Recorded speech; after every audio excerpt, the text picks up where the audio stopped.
Alors, aujourd'hui, on va faire une expérience pour déterminer la concentration de sel maximum que l'on peut mettre dans un litre d'eau.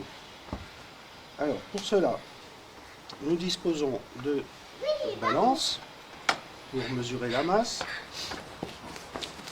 du sel, de l'eau et de bécher ou de pot. À la maison, on peut faire ça avec une balance normale et des verres normaux. En labo, on fait ça avec une balance de précision, une éprouvette graduée, un bécher gradué. Alors, ce qu'on va faire d'abord, c'est prendre 50 millilitres d'eau. Donc, pour prendre 50 millilitres d'eau, on va éventuellement commencer à en mettre dans un bécher, sachant qu'un bécher n'est pas précis pour faire des mesures de volume. Nous savons que 50 millilitres d'eau vont nous faire 50 grammes. Donc pour être plus précis, nous allons peser 50 grammes d'eau. Alors j'ai mon assistant Doris qui va commencer par prendre à peu près, avec le bécher, 50 millilitres. Allez, on va mettre à peu près 50 millilitres. Un petit peu moins. Alors ensuite, qu'est-ce qu'on fait? On prend le pot qui va nous servir pour l'expérience, on le met sur la balance, on allume la balance, on a 0, pas besoin de faire la tare, et Loris va mettre 50 grammes d'eau sans renverser, attention.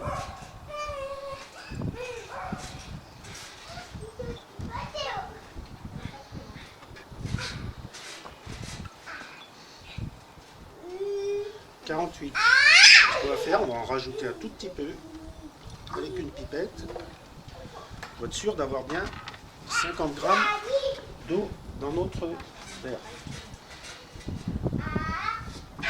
Vas-y. 9, 2, top, 50. Bravo, 50 grammes. Ce qu'on va faire après, c'est que nous allons à chaque fois rajouter 5 grammes de sel. Et nous allons remuer pour faire fondre le sel dans l'eau. Donc à chaque fois, on va peser 5 grammes de sel. On va mettre dans l'eau et on va remuer pour dissoudre le sel. Et nous allons faire un tableau ici.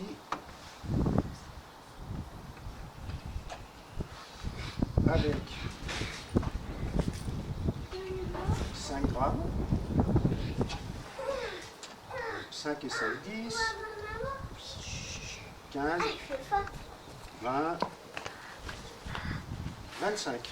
Et nous allons faire des tests ici pour voir si la totalité du sel se dissout dans l'eau. Allez, j'ai un autre assistant avec moi. Voilà, un petit pot, la balance, la tare. Et on va mettre, donc avec la cuillère, 5 grammes de sel. Sel. Vas-y. Un petit peu trop, je suis à 7 grammes. 5 tout pile. Voilà, 5 grammes.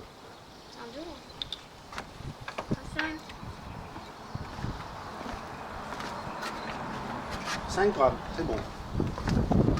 Allez, on verse le sel sans renverser dans l'eau. Et maintenant, on va mélanger jusqu'à ce que tout le sel, jusqu'à ce que tout le sel soit dissous. Tu peux remuer?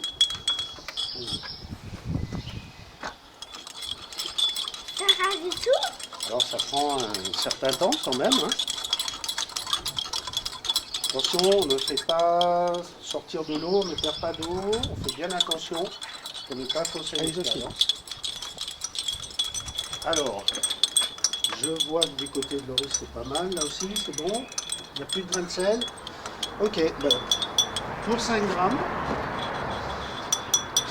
de sel, on a réussi à dissoudre 5 grammes de sel dans 50 millilitres d'eau. Ok. Donc ce qu'on va Maintenant, faire, 10. c'est qu'on va, on va rajouter encore 5 grammes. Encore? Encore, oui. Ici, on a la balance de précision 5. au dixième de gramme. C'est bon. Moi, j'en suis à 5. Et pareil, on remet nos 5 grammes et on va remuer pour voir si on arrive à dissoudre Les choux. les 5 grammes de sel qu'on a rajouté. Ah là là. Allez, on y va. Alors, pendant ce temps, je vais expliquer quelque chose aux élèves, pendant que mes assistants mélangent. Donc, on a vu précédemment que pour mesurer un volume, on utilisait l'éprouvette graduée. D'accord ? Allez, on remue là. L'éprouvette graduée qui est précise au millilitre. Si on veut être beaucoup plus précis, pour de l'eau, on va utiliser une balance. Sachant qu'on a vu que la densité de l'eau était de 1. C'est-à-dire que 1 millilitre, 1 gramme.